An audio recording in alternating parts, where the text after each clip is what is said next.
అందరికీ తెలుసు లోకంలో భీష్ముడు ధర్మరాజుకు విష్ణు సహస్రనామమును బోధించాడు.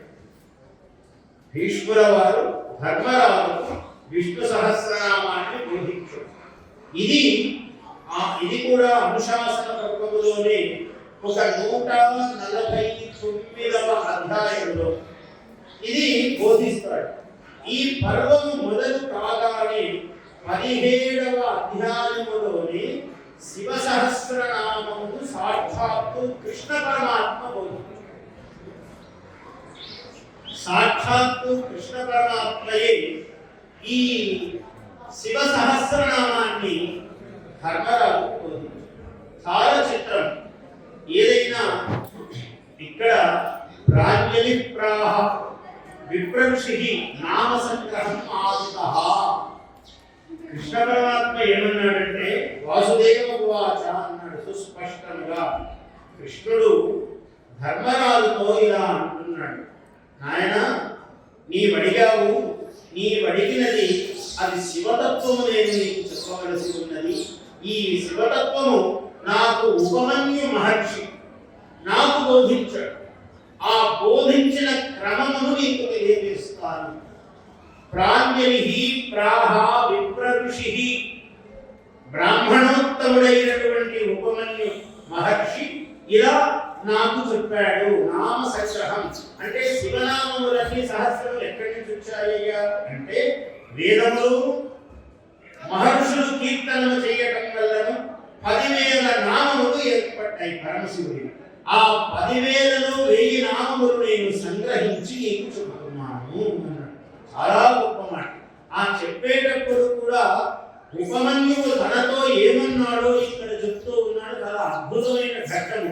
సుతై సర్వత్ర జగతి బ్రహ్మలోక అవతారితై సత్వై తత్పరం బ్రహ్మ ప్రోక్తం సనాతనం. తండ్రి అనేటువంటి ఋషినా తండ్రినా ప్రోక్తం. తండ్రి అనేటువంటి ఒక మహర్షి కొన్ని నామధేయములు చెప్పాడు. ఇంకా అనేక విధములుగా మహర్షుల చేత చెప్పబడినటువంటివన్నీ కూడా ఇవన్నీ నేను సుతై సర్వత్ర అన్ని చోట్ల మహాత్ముల చేత నేను విన్నది. ఆ విన్నటువంటి వాటినన్నిటినీ గురించి ఒక మాలికను సహస్రమాలికను చేసి నీకు వినిపిస్తున్నాను. వక్ష్యే యదుకుల శ్రేష్ఠ. ఈ మాట ఈయన అన్నమే కాదు, ఆయన అన్నాడు. ఎవరు? ఉపమన్యు మహర్షి అన్నాడు. వక్ష్యే చెప్పబోతున్నాను. ఓ యదుకుల శ్రేష్ఠ, ఓ శ్రీకృష్ణ నీకు చెప్తున్నాను. ఎందుకు? శృణుష్వ అవహితో మమ. నీవు అవహితుడవై సావధాన చిత్తుడవై విను. వరయ ఏనం భవం దేవం భక్తస్త్వం పరమేశ్వరం. నీవు శివభక్తుడవు కానా? చాలా ప్రత్యేకమైన గడప వేసి చెప్తున్నాడు ఇక్కడ. భక్తః నీవు భక్తుడవు కాబట్టి వరయ ఏనం భవం, ఈ పరమేశ్వరుణ్ణి భగుణ్ణి వరయ నువ్వు స్వీకరించు. సాక్షాత్తు పరమేశ్వరుణ్ణి స్వీకరించడమే సహస్రనామ స్వీకరణం. ఎందుకు? నీవు భక్తుడవు కాబట్టి నీకు ఇస్తున్నాను. అందరికీ ఇవ్వదగినది కాదు. నీవు మహాభక్తుడు, నీవు శివభక్తుడు కాబట్టి నీకు ఇస్తున్నాను. యథా యదా తేనాభ్యనుజ్ఞాతః స్తుతో వై న తదా మయా అనాది నిధనస్యాహం జగతి యోనేః మహాత్మనః నామ్నాం కంచిత్ సముద్దేశం వక్ష్యామి అవ్యక్తయోనినః. అవ్యక్తయోని మహాత్మా ఆయన చేత అనుజ్ఞాతులనే చెప్తున్నాను. ఆయన ఆజ్ఞ అనుజ్ఞ లేనిదే చెప్పడానికి వీలుది. నీకు చెప్పమని ఆయన అనుజ్ఞ అయినది. నీవు మహాభక్తుడవు కాబట్టి నీకు చెప్పమని అనుజ్ఞ అయినది కాబట్టి నేను నీకు ఈ శివ సహస్రనామమును చెబుతూ ఉన్నాను అని ఉపమన్యు మహర్షి శ్రీకృష్ణుడితో, శ్రీకృష్ణ పరమాత్మునితో ఈ పరాత్పర తత్వమును నీకు బోధిస్తున్నాను నాయన, నీకు శివభక్తుడవు కాబట్టి అని చెప్తూ ఉన్నాడు.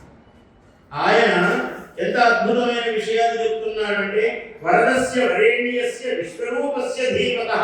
వరదుడు వరేణ్యుడు విశ్వరూపుడు అయినటువంటి శృణు నామ్నాంచయం కృష్ణ యదుక్తం పద్మయోనిన. ప్రభదేవుడు చెప్పాడు కొన్ని పేర్లు వీటిలో. ఆ బ్రహ్మదేవుడు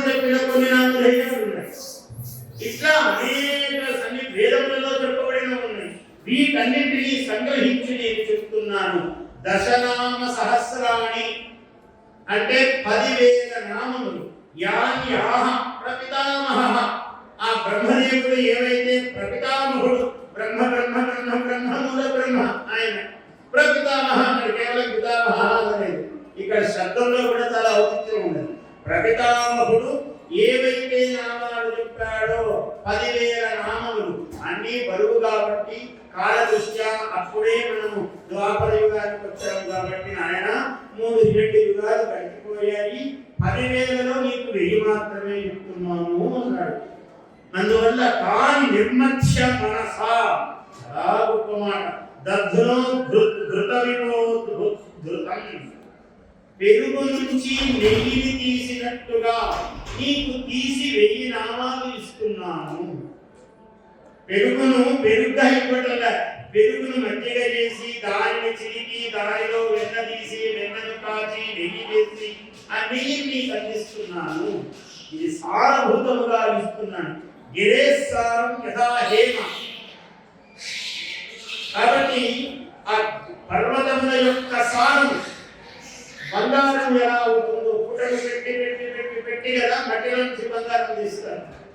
అలా పుష్పసారం యథా మధు పుష్పములలో సారం ఎట్లా అయితే తేనె తీస్తున్నామో ఘృతాత సారం యథా మండహ ఇంకా గొప్ప మాట నెయ్యి అని తృప్తి లేదు ఆయన.